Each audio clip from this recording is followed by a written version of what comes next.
Bismillahirrahmanirrahim. Assalamualaikum warahmatullahi wabarakatuh. Hamdan wa syukranillah, salatan wa salaman ala rasulillah. Allah subhanahu wa ta'ala menurunkan sebuah surah, yang mana surah ini hudal linnas, sebagai petunjuk bagi manusia. Apa surah itu? Yaitu surah Al-Fatihah. Siapa yang ingin dibukakan rezekinya, siapa yang ingin dibukakan usahanya, siapa yang ingin dibukakan kesuksesan dunia dan akhirat, maka jadikanlah surah Al-Fatihah sebagai pembiasaan emas, pembiasaan yang baik dalam kehidupan sehari-hari. Dalam hal ibadah, seseorang tidak dianggap beribadah salat kalau tidak membaca surah Al-Fatihah. Rasul sallallahu alaihi wasallam bersabda, "La salata liman lam yaqra bi Fatihatil Kitab." Tidak ada salat bagi orang yang tidak membaca surah Al-Fatihah. Oleh sebab itu, tiap hari kita melakukan ibadah salat, tiap hari juga kita melantunkan surah Al-Fatihah. Pertanyaannya, apakah surah Al-Fatihah itu mampu merubah kehidupan kita sesuai dengan namanya Al-Fatihah, pembuka? Apakah selama ini kita sudah dibukakan pintu kesuksesan dunia dan akhirat? Kalau belum, berarti yang menjadi pertanyaan, sudahkah kita menjadikan karakter yang ada dalam surah Al-Fatihah kita terapkan dalam kehidupan sehari-hari? Surah Al-Fatihah dimulai dengan Bismillah. Bismillahirrahmanirrahim. Sekalipun ulama berbeda pendapat, apakah Bismillah bagian Al-Fatihah, akan tetapi sepakat bahwa Bismillah bagian dari Al-Quran. Ketika seseorang membaca Bismillah, bagaimana menjadikan pribadi yang visioner. Visi kita adalah Allah. Betapa banyak orang yang membaca kalimat menjadikan la ilaha illallah, akan tetapi mampukah menjadikan kalimat la ilaha illallah menjelma dalam kehidupan sehari-hari? Makanya ketika kita bepergian atau musafir, dianjurkan membaca doa.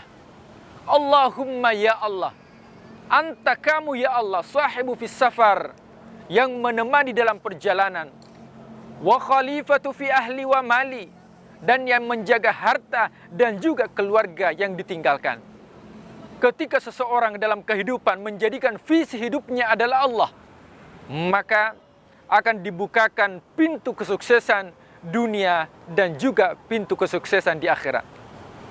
Yang kedua, Alhamdulillahirabbil alamin, mengajarkan kepada kita bagaimana diterapkan dalam kehidupan untuk membentuk pribadi yang senantiasa mensyukuri nikmat yang diberikan oleh Allah.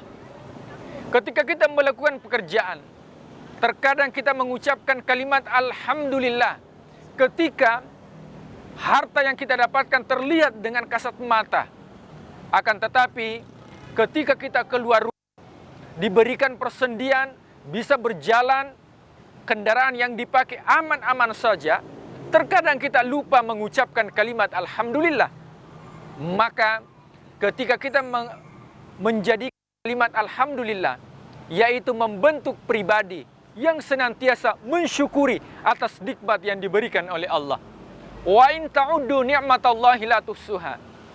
Jikalau ingin menghitung nikmat yang diberikan oleh Allah, la tuhsuha, mampu manusia untuk menghitung nikmat yang diberikan oleh Allah. Yang ketiga, Ar-Rahmanir-Rahim, yaitu membentuk pribadi yang memiliki nilai kasih dan sayang. Ketika ada seorang dalam kehidupan menebarkan kasih dan sayang, makanya agama ini merupakan agama dinus salam, agama damai, bukan agama teroris. Kenapa? Karena agama yang menebarkan nilai-nilai kasih sayang, maka itulah Islam. Maka kalau kita baca dalam salat, Ar-Rahmanir Rahim. Kemudian diterapkan di luar salat, membentuk pribadi yang senantiasa menebarkan kasih dan sayang, bukan hanya sesama seagama, akan tetapi selain yang sama agama, bahkan di lingkungan kita. Bagaimana menebarkan kasih dan sayang? Tidak buang sampah kecuali pada tempatnya, maka itulah membentuk pribadi Ar-Rahmanir Rahim. Yang keempat, bagaimana menjadikan surah Al-Fatihah sebagai buka dalam kesuksesan dunia? Yaitu yang keempat, Maliki Yaumiddin, yang menguasai hari pembalasan. Bagaimana diterapkan di luar salat untuk membuka kesuksesan? Maka menjadi pribadi yang futuristik, yaitu bahwa setiap perbuatan di muka bumi ini ada pertanggungjawabannya di akhirat. Tidak perbuatan di muka bumi ini kecuali dicatat oleh Raqib Atidun, amal kebaikan baik pula keburukan. Sehingga celebs people yang dimuliakan Allah Subhanahu wa taala, ketika kita membentuk pribadi kita menjadi yang futuristik, bahwa setiap aktivitas yang kita lakukan ada pertanggungjawaban akhirat, akan bisa membuka kesuksesan kita. Kenapa?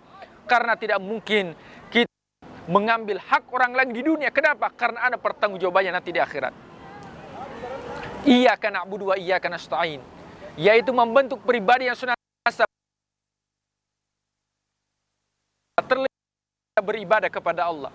Barangkali selama ini kita sering meminta rezeki kepada Allah, kita meminta kesehatan kepada Allah, akan tetapi kita lupa bahwa sebelum kita meminta pertolongan kepada Allah, harus menjadi pribadi yang senantiasa tunduk kepada Allah Subhanahu wa taala.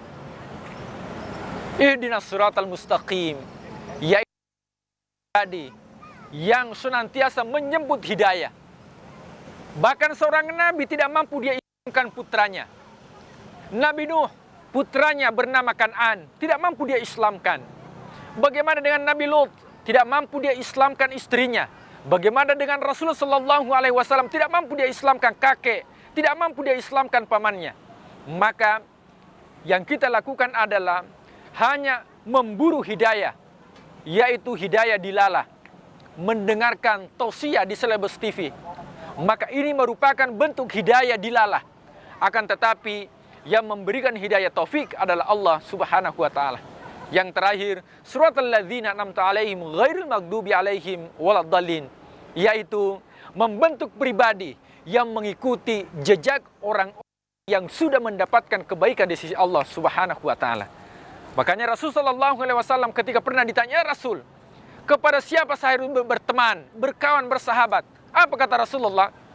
Rasulullah mengatakan, ketika engkau melihatnya, maka engkau semakin mendekatkan diri kepada Allah Subhanahu wa taala, maka itulah pribadi yang paling terbaik. Mudah-mudahan surah Al-Fatihah ini mampu kita terapkan di luar salat, sehingga mampu menjadi buka kesuksesan dunia dan akhirat. Wabillahi taufiq wal hidayah. Assalamualaikum warahmatullahi wabarakatuh.